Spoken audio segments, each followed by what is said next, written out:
నరసరావుపేటలో వెంకటేశ్వర స్వామి ఆలయంలో ఎమ్మెల్యే అరవింద బాబు, రాష్ట్ర గ్రంథాలయ సంస్థ చైర్మన్ గోనుగుంట్ల కోటేశ్వరరావు కూటమి శ్రేణులతో శుద్ధి చేశారు. కలియుగ దైవమైన తిరుపతి వెంకటేశ్వర స్వామి లడ్డు ప్రసాదం కల్తీ చేసి 250 కోట్లు దోచుకున్న ప్రభుత్వం వైసీపీ ప్రభుత్వం అని ఎమ్మెల్యే దుయ్యబట్టారు. కల్తీ నెయ్యితో లడ్డు చేయటం అంటే అది భక్తుల విశ్వాసాలపై దాడి చేయటమే అన్న ఎమ్మెల్యే అరవింద బాబు, గోనుగుంట్ల కోటేశ్వరరావు.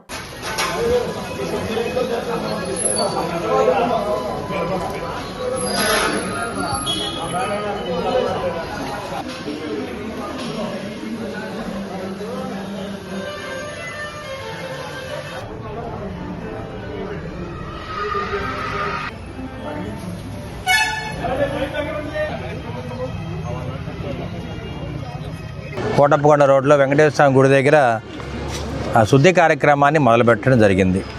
ఈ కార్యక్రమం అంతా దీనికి నేపథ్యం గడిచిన 5 ఏళ్లుగా వైసీపీ ప్రభుత్వంలో జరుగుతున్న లడ్డూ ప్రసాదంలో కల్తీనే గెలపటం, అదేవిధంగా ప్రసాదాలన్నీ కూడా కల్తీతో తయారు చేసి భక్తులకు అమ్ముతున్నారు. కాబట్టి భక్తుల యొక్క మనోభావాలను దెబ్బతీసిన ఈ వైసీపీ ప్రభుత్వాన్ని ప్రజలందరూ కూడా గద్దెదించడం జరిగింది.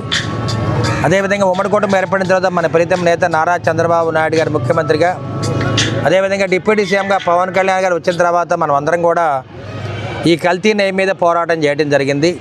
ఈ కల్తీ నెయ్యి వల్ల లడ్డూ ప్రసాదాలు అపవిత్రమైనవి. మరి వీటిని దాదాపు 5 ఏళ్ళు కూడా వాళ్ళు అమ్ముకోవడం జరిగింది. కొన్ని వందల కోట్ల రూపాయలు వైసీపీ నేతల జేబుల్లోకి వెళ్ళడం జరిగింది. అక్కడున్న మాజీ టీటీడీ చైర్మన్ కానీ ఈఓలు కానీ వీటిలో భాగం పంచుకున్నారు. కాబట్టి పాపం అంతా కూడా తలా పాపం తలా పిడికడని వాళ్ళందరూ కూడా మనం పోరాటం చేస్తూ ఇవాళ సిట్టు కూడా ఒకటే చెప్పడం జరిగింది, నిర్ధారణ చేయడం జరిగింది. ఇది కల్తీ నెయ్యి, అది కల్తీ నెయ్యి కంటే కూడా వీళ్ళు రసాయనిక పదార్థాలు వాడి లడ్లు తయారు చేయడం జరిగింది. ఆ దేవుని ప్రసాదం ఏదైతే ఉన్నదో ఆ ప్రసాదాన్ని కూడా వదిలిపెట్టకుండా కల్తీ చేసినటువంటి గనులు ఎవరయ్యా? గనులు ఎవరయ్యా? మహాపాపం. 68.17 లక్షల కిలోల కల్తీ నెయ్యిని తయారు చేసి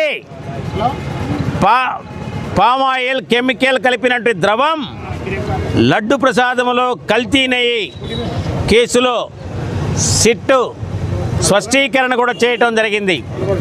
జంతువుల కొవ్వుతో తయారు చేయబడినటువంటి సింథటిక్ ఘీ, ఆ కల్తీ నెయ్యితోనే 20 కోట్ల లడ్డు ప్రసాదాలు తయారు చేసి వైసీపీ పెద్దలు అప్పుడు ఎవరైతే వైవి సుబ్బారెడ్డి కావచ్చు, కరుణాకర్ రెడ్డి కావచ్చు, వైసీపీ వాళ్ళు ఎవరైతే ఉన్నారో ప్రజల యొక్క సొమ్ముని ఏ విధంగా అయితే దోచుకొని మద్యాన్ని తయారు చేసి ఏ విధంగా అయితే 1000 కోట్లు దోచుకున్నారో అదే విధానంలో దేవునికి పెట్టే ప్రసాదాన్ని కూడా ఈ విధంగా తయారు చేసి 251 కోట్ల రూపాయలను తమ ఒక వైసీపీ వాళ్ళ యొక్క జేబుల్లో వేసుకున్నారంటే గోవిందా గోవిందా గోవిందా.